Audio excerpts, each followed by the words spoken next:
Hi, and welcome to another Minnesota Banking Minute. I'm Renee with the MBA, and today's topic is online presence. You know, banks spend tons of money on their lobbies, and they sure are nice to visit.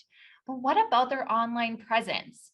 Today, I have Tiffany Beitler with NFR Communications here to talk about just that, online presence. Hi, Tiffany. Hi. So when I think of online presence, I first think of their website, but I'm sure there's more out there than just their website. What is there?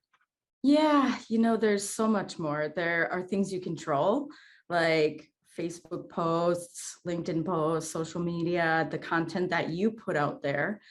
But then there's things that you can't control and that you have to react to, like Google reviews or negative comments, those types of things. And that's all part of your online presence. So you really need to have that prioritized. Sure. What about those banks that have commercial lending, whether it be real estate or agriculture? Is online presence good for that? Yes, I would say it's actually extremely important. We say that everything is relationship based, right? But the people that come in don't always know you. So they might look you up online first. I'd say that's probably a guarantee, actually. What are you saying on LinkedIn? What does it say about you on your website? Who are they coming to see? They want to know you and know that you're a person and that's someone that they can relate to and that you know your stuff. So I think your online presence as a lender is actually extremely important to show that you're knowledgeable, a thought leader, and an expert in your area. Yeah.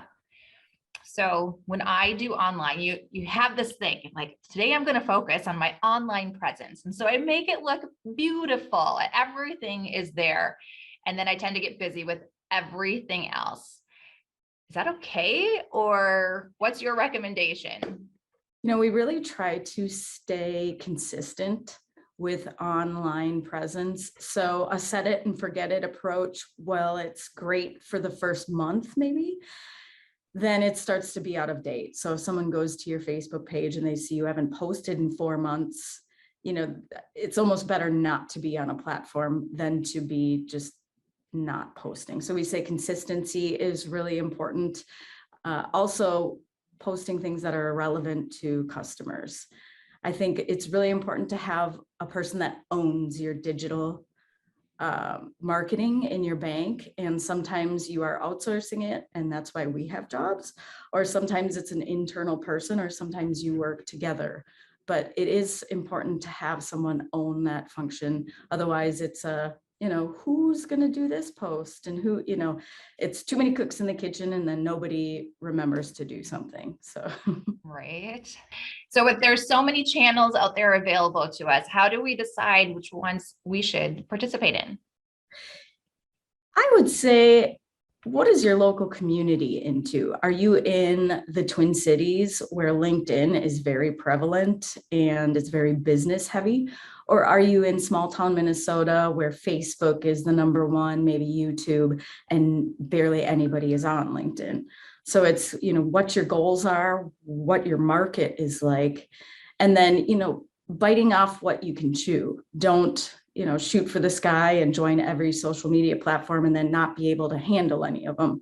I'd say, do one really strong before you start looking to do other ones. Good point. Very true. So we're doing all this work. How do we even measure if this is being effective, if it's working? Yeah, it's always tough to get a solid ROI on digital or social media. I'd say, you can track analytics on the different platforms.